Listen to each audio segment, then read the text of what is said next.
Hello, it's Randi Rhodes. Here's a clip from our show, and go to randyrhodes.com for the whole thing and a podcast. Buy a stinking podcast. Believe it. Knock, knock. Who's there? It's a figment of your imagination. Randi Rhodes Show. Turn up your mind. I know there's another big gathering taking place tonight in Washington, D.C. Did you hear about it?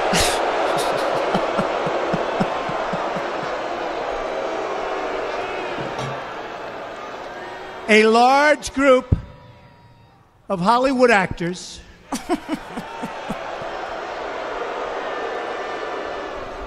and Washington media are consoling each other in a hotel ballroom in our nation's capital right now. Celebrating the First Amendment. They are gathered together for the White House Correspondents Dinner without the president. Thank God. I want to say that. And I could not possibly be more thrilled than to be more than 100 miles away from Washington Swamp, in the war zone of Harrisburg, Pennsylvania. spending my evening with all of you and with a much, much larger crowd and God's much sake. better people, right? He's such a Right? size queen. When did this happen?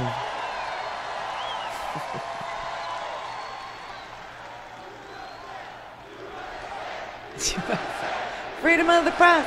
Freedom of the press. Freedom of the press. Freedom of the press. Freedom of the press.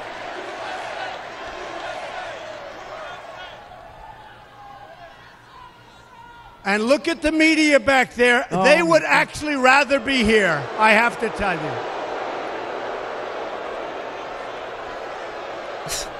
This is so sad. I'm going to begin weeping. That's right.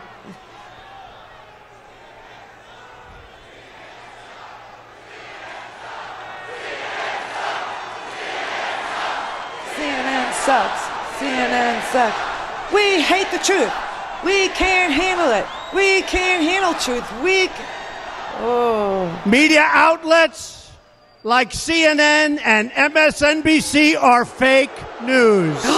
Fake news. And they're sitting and they're wishing in Washington. They're watching. Right now, they're watching. And they would love to be with us right here tonight. Hey? But they're trapped at the dinner, which will be very, very boring. But next year, maybe we'll make it more exciting for them in Washington and we'll show up. But we have a good chance of showing up here again next year, too. Oh, Jesus. Oh, God. Oh, man. Oh, for Pete's sake. Oh, for the love of the First Amendment. Oh, man. So on Saturday, this is what we had. Simultaneously, we had the White House Correspondents Dinner. We had the Samantha Bee, not the White House Correspondents Dinner, and Trump holding a rally in a place he had called a war zone during the campaign, Harrisburg, Pennsylvania. So we had the good, the badass, and the ugly is what we have. Fugly. That is fugliness. Oh my God.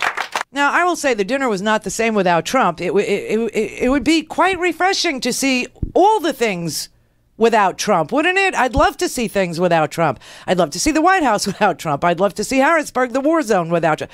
Maybe he thinks he's a wartime commander now. Yes, sir. Maybe because he went to the war zone. He actually insulted these people, and then these people showed up. But there were protests outside. None of those had, received any TV coverage, I will say.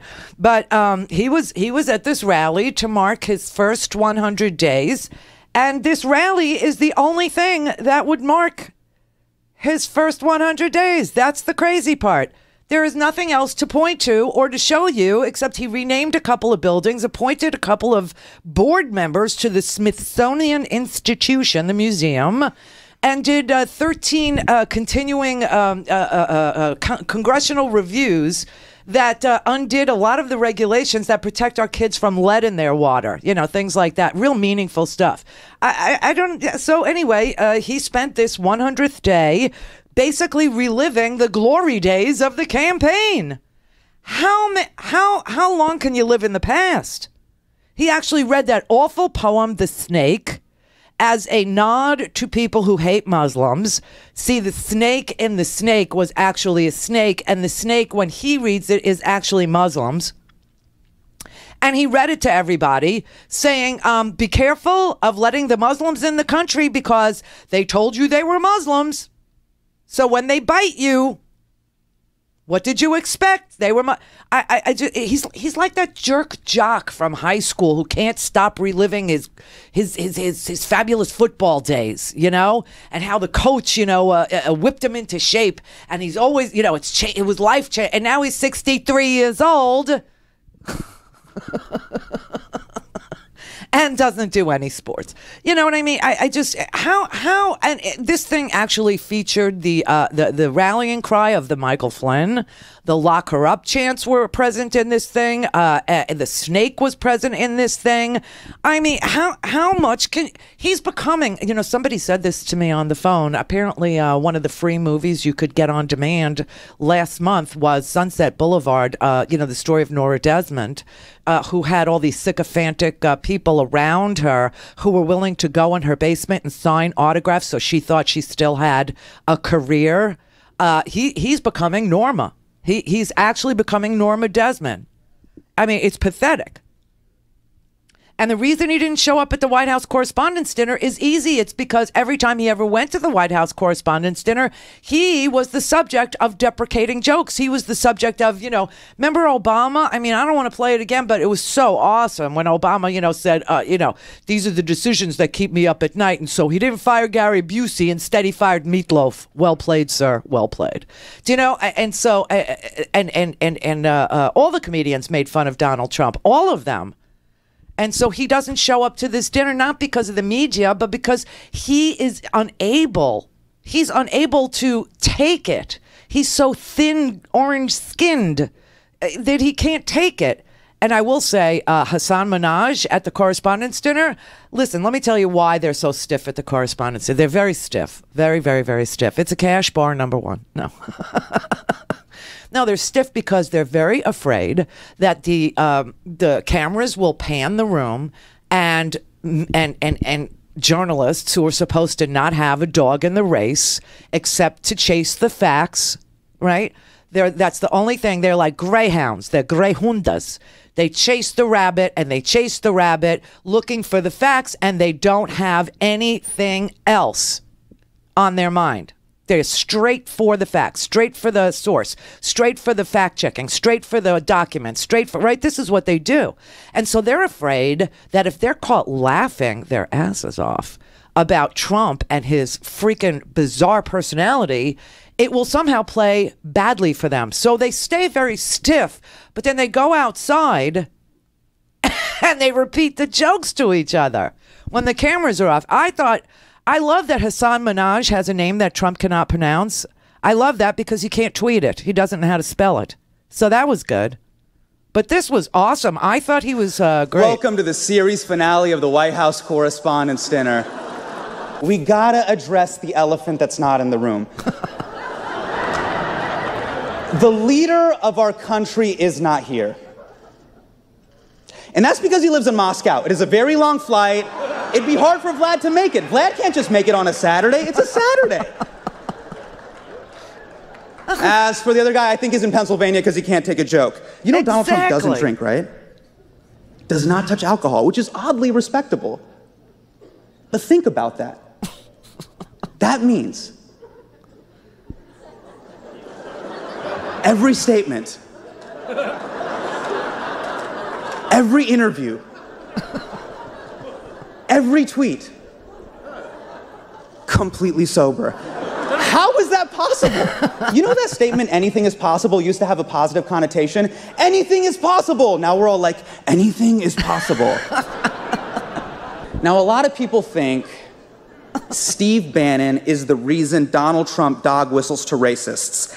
And that is just not true. Ask Steve Bannon. Is Steve Bannon here? I do not see Steve Bannon. I do not see Steve Bannon. Not see Steve Bannon. Jeff Sessions couldn't be here tonight. He was busy doing a pre-Civil War reenactment. And then they did it. They did it today. Oh my God. On his RSVP, he just wrote no, just no, which happens to be his second favorite N-word. Ooh. John Spicer's been doing PR since 1999. He has been doing his job for 18 years. And somehow, after 18 years, his go-to move when you ask him a tough question is denying the Holocaust. Now's the time to be a liar, and Donald Trump is liar in chief. And remember, you guys are public enemy number one. You are his biggest enemy. Mm-hmm. Journalists, ISIS, normal length ties. Fox News is here. I'm amazed you guys even showed up. How are you here in public? It's hard to trust you guys when you backed a man like Bill O'Reilly for years, but it finally happened. Bill O'Reilly has been fired. But then you gave him a $25 million severance package, making it the only package he won't force a woman to touch. But every time I watch CNN, it feels like you're assigning me homework. Is Trump a Russian spy? I don't know. You tell me. Tweet us at AC360. No, you tell me.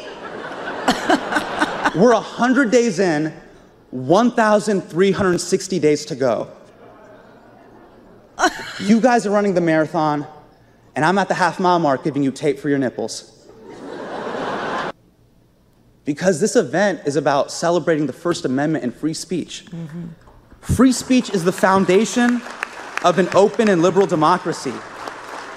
From college campuses to the White House. Only in America can a first-generation Indian American Muslim kid get on this stage and make fun of the president. Nicely done, I thought. And I mean, no one, his opening was so good. He said nobody wanted this gig. Absolutely nobody wanted this gig, and that Don Rickles had died just so you wouldn't ask him to do this gig. I mean, this was a terrifying room. It was, it was a bunch of, correspondents who were afraid to do anything except celebrate the First Amendment, which they clearly did. Our guest speakers were Woodward and Bernstein. And I got to say, that's when I said, oh, isn't Samantha Bee on? And then we watched Samantha Bee's Not the Correspondents Dinner, which was, she's a badass. I got to say, she's amazing. She's just amazing. And then, Trump showed up on Sunday morning to talk to John Dickerson about really strange things he thinks are in his health care bill that aren't in his health care bill, about why he's humping the leg of the Philippine dictator who is conducting extrajudicial killings of his people in the multiple thousands by police on little motorbikes who are leaving dead bodies in the street with placards upon them saying this man was a drug addict, hence he's dead, or hence this teenage girl is dead. And Trump invites him to the White House. But the good news is the government will not be shutting down. We got a deal to fund the government all the way through September. And the bad news is we'll be lucky if we live that long. Oh my God. But the good news is it does not contain funding for Trump's wall. The bad news is he will just say it does. Why do we pass any legislation with anything he wants? He'll just say it's in there. Clear for takeoff. Randi Rhodes Air Force. Air Force. RandiRhodes.com. Go to randyrhodes.com for the whole thing and a podcast. Buy a stinking podcast.